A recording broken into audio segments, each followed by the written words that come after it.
Bonjour à tous et bienvenue dans une toute nouvelle enquête. Aujourd'hui, le capitaine Flamme et le secret des 7 pierres.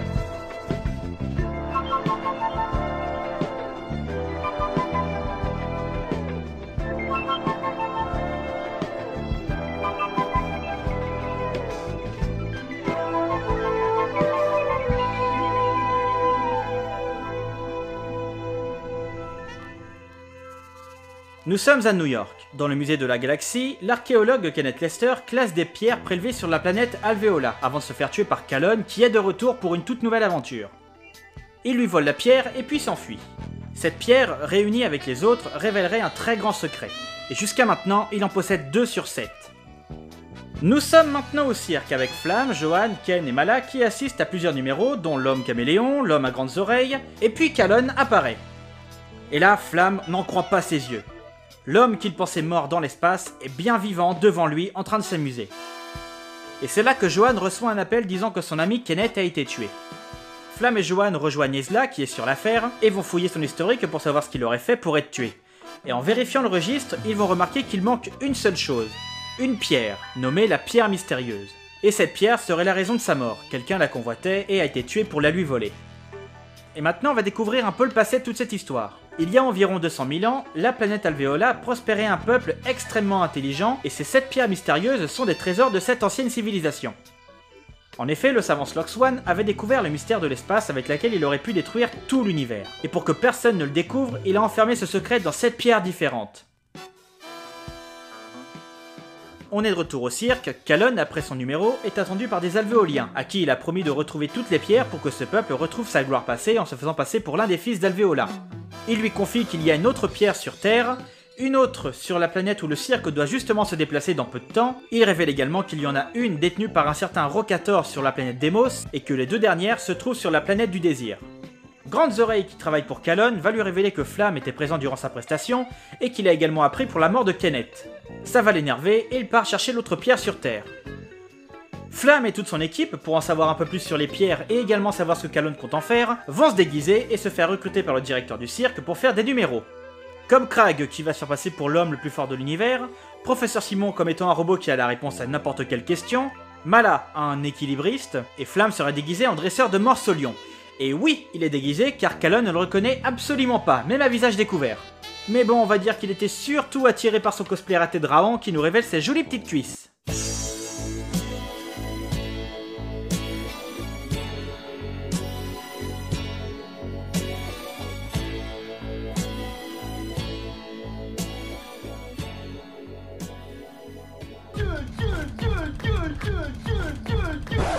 Bref, je vous passe tous les numéros parce que ça n'a pas d'importance dans l'histoire. Mala ira fouiller la loge de Calonne à la recherche des pierres, mais se fera griller par Grandes Oreilles.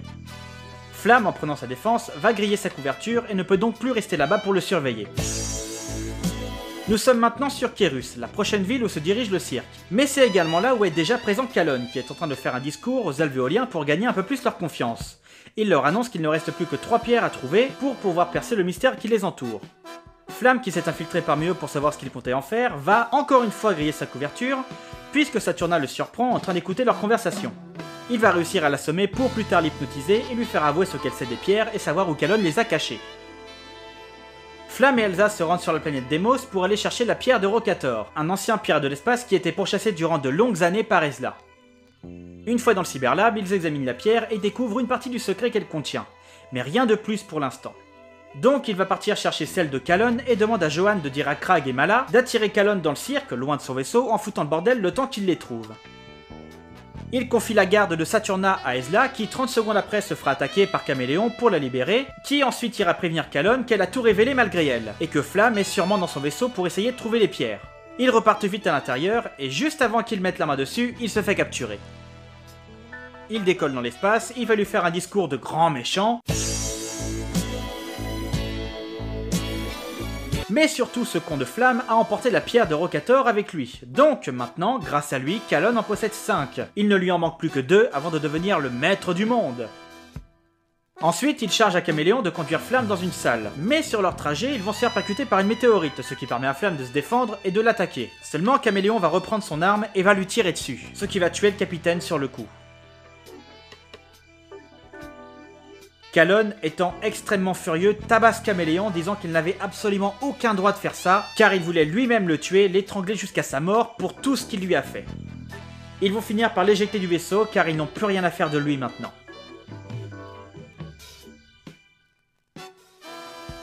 Lorsque le Cyberlab arrive finalement, ils vont découvrir le corps du capitaine gisant dans l'espace. Ils ramènent son corps dans le vaisseau pour ensuite l'enterrer sur un satellite et lui rendre hommage une toute dernière fois. Et comme ce sont des obsèques spatiales, il faut détruire sa tombe pour qu'il devienne une étoile qui restera à jamais présente dans tout l'univers.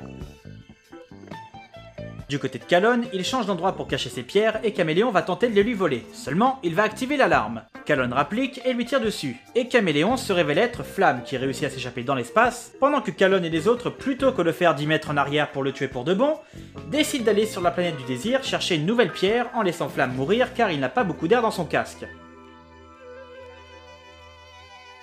Cette planète du désir est en réalité un énorme vaisseau spatial satellite, qui se balade un peu partout dans l'univers. Toutes sortes de jeux d'argent sont autorisés à son bord, jeux qui ne sont pas légaux sur certaines planètes ou certains coins de l'univers. Du coup, son directeur a contourné les lois en les autorisant sur un vaisseau spatial et non sur une planète. Kalon va jouer à la roulette et va gagner pour la 24e fois d'affilée, ce qui va énerver le directeur qui demande ce qu'il cherche vraiment. L'argent ne l'intéresse pas.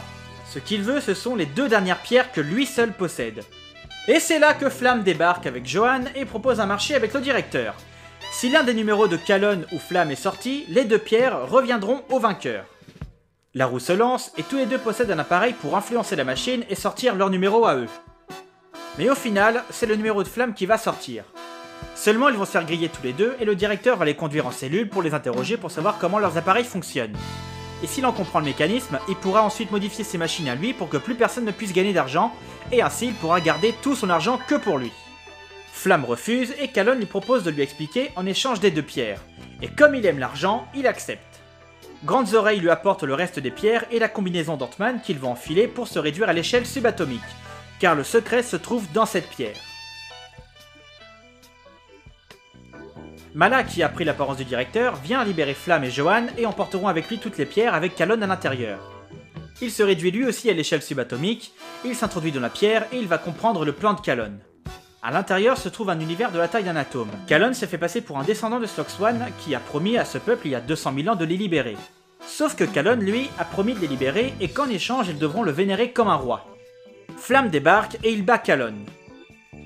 Seulement le peuple est en colère, car c'était leur sauveur, celui qui allait les sauver en les emmenant dans sa galaxie, mais Flamme leur avoue que s'il venait dans son monde, ce serait complètement le chaos. Cependant, il fait la promesse de soigner leur univers, promesse qu'il va immédiatement tenir en transférant l'énergie d'une des pierres à la leur. Et ça va fonctionner, leur soleil va rebriller, la vie va pouvoir reprendre dans leur univers. Kalon est cette fois-ci pour de bon arrêté et remis en prison. Flamme et son équipe repartent dans l'espace pour vivre de toutes nouvelles aventures.